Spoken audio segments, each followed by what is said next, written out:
In search of a hero. As far as literature is concerned, for a while it was Hemingway. Then I noticed that his writing was imitating itself. He was not really writing anymore. As far as sex is concerned, I began quite late, and being fully rested, I gave it a roaring start. Learning more from each woman and applying into all its fulsome aspects to the next. Awakening in strange bed after strange bed, and then back in some old beds, looking out the window in the morning to check on my car parked outside, and remembering that there was another woman for later that day, and maybe even another one that night. Dinners, lunches, walks in the park, walks by the sea, sometimes unexpectedly a brother, a son, an ex-husband, and once a current husband. I knew of nobody with as many girlfriends as I had, who was drinking as hard at the same time. I was penniless and stupid, and almost without reason. I would return now and then to my tiny dirty room to find wild notes under my door and in the mailbox from anxious females. I had no time to respond, and some of them became enraged, trashing my automobile, breaking into my room, destroying everything in sight. Female hurricanes from hell, and the phone rang without pause throughout.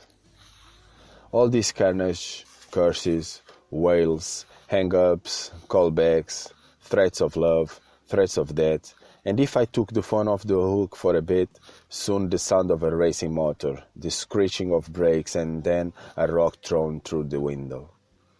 3 times there was an attempted murder, despite the fact that I was old and ugly, worse than poor, often without even toilet paper in the bathroom. But somehow, in my demented state, I became my own hero.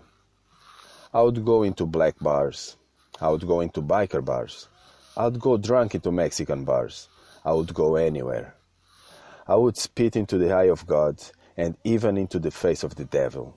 Then I would wake up somewhere with someone new in the morning, and the sun would be shining as it for me alone. I bought the cheapest junk cars off the lots and drove them to Caliente, to Mexico. The woman saying, "Jesus, you're driving this thing like a maniac." I would squander my meager dollars at the racetrack with bravado, as if all the gods were on my side. It all ended somewhere, in a small room in downtown LA. I was there with this beautiful girl with long hair, so young, such a fine body, such a long, long hair. It was almost all too much. I think it began in a bar downstairs, or around the corner, and it was arranged that I was to have sex with this child of unbelievable beauty. But there was also a large, heavy Mexican woman there, even uglier than I, and I turned to her and said, "You can leave the room now, please." "I stay," she said. "I make sure you not hurt her." Christ, she was ugly. The cheap flowers on the wallpaper bloomed and blossomed at me.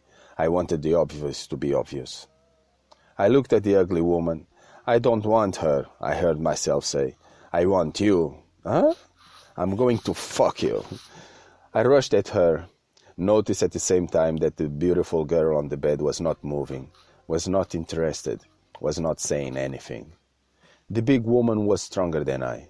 She fought me off. It was a battle.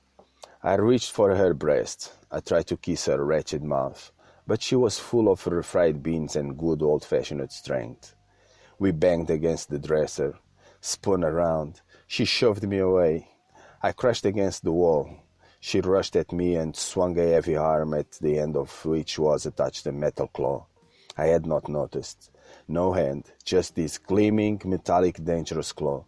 I ducked under the claw and she swung again. I leaped aside and ran to the door to find it shut tight. I ducked under the swinging claw once more. You have no idea how it glinted in the cheap light that illuminated that heartless room. I flung open the door and ran down the stairway, and she chased me down.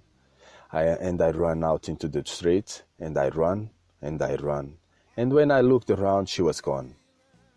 And then, luckily for me, unlike so many other nights, Elsewhere and everywhere, I remembered exactly where I had parked my car. The albatross is a fake. The universe is a shoe. There are no heroes. There is only a mouse in the corner, blinking its eyes. There is only a corner with a blinking mouse. Two toads embrace what's left of the sun as the monkey manages a tired smile.